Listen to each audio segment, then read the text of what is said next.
soal ini untuk beberapa tahun yang lalu.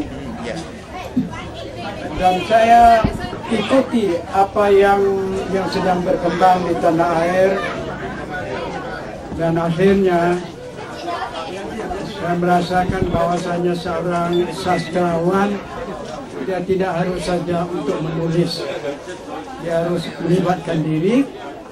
Dan saya sesudah mengkaji lebih beberapa tahun mendapati bahwasanya GFI adalah satu-satunya parti siasat yang mempunyai landas yang jelas, ahli kerja yang sungguh-sungguh, nama yang harum sebenarnya. Jadi ini bukanlah berarti bahwasanya hanya baru sekarang, saya sudah lama, tapi saya dengan saudara Lim Kip Siang ini, saya segan dengan dia pun rupanya segan dengan saya. Tapi entah bagaimana hari itu benda itu menjadi saja. Jadi saya memang mengucapkan berbanyak terima kasih kepada saudara sekalian karena akhirnya memungkinkan saya menjadi ahli parti yang saya sayangi. Ketika PAS dengan DAP ada masalah sekarang dan Pak Samad memilih Kelantan untuk buat pengumuman itu, apa signifikan dia? Saya orang baru, jadi saya pikir eloklah ini dijawab oleh saudara Lim Kip Siang sendiri.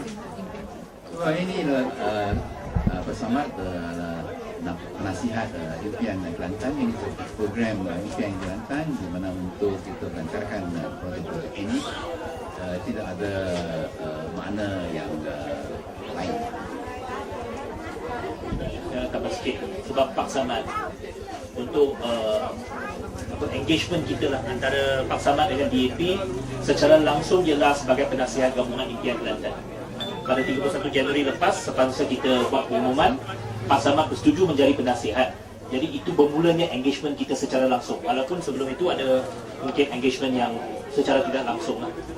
Jadi adalah sangat tepat pada hari ini kita telah menyiapkan satu projek di bawah impian Kelantan, dan sebagai penasihat beliau datang dan membuat pengumuman itu di Kampung Pasir Tubuh ini. Baik, ada tawaran jawatan ke kepada Pak Samad ataupun sekadar ahli biasa? Dia jadi perwira. Sama akan ya tadi saya beliau sebagai perwira impian Kelantan, impian Malaysia. Dan saya pun belum menjadi perwira.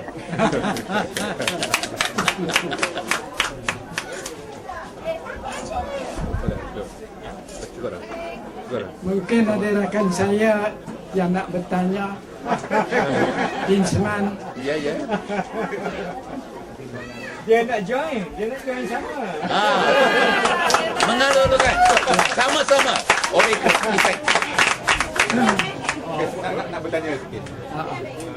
Abang tentu sedar apa yang reaksi daripada khasnya orang-orang seniman budayawan selepas pengumuman ini. Ya, apa yang abang jangka?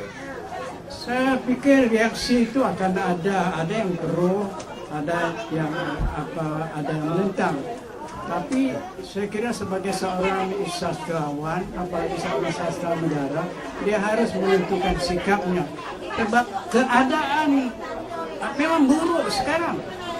Dan kalau dari segi ekonomi misalnya, sudah tidak rasional lagi bahwasanya negara berhutang lebih 600 bilion. Dan siapa yang harus membayarnya? Bukan anak cucu cicit kita.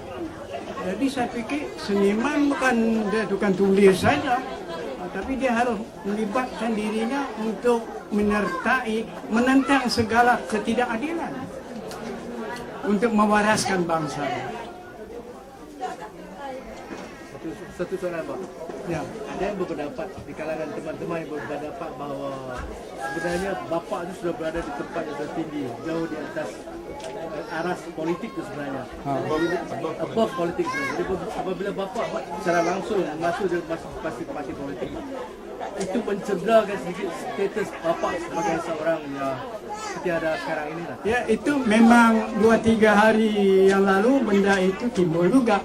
Tapi saya kira ini soal citra, ini bukan soal ini saja. Saya pikir citra itu harus kita bina di masa depan. Seperti yang saya kata, orang mengatakan benda itu haram, dan saya mengatakan benda itu haram. Tapi saya kata apa yang datang daripada DAP adalah haram. Jadi itu harus masuk dalam akal kita. Okey.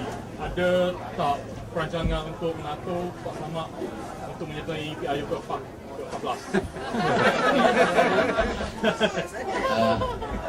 Saya rasa apa yang Ahmad Samad sebut ialah keadaan sekarang ia sangat mencabar dan sangat menguji.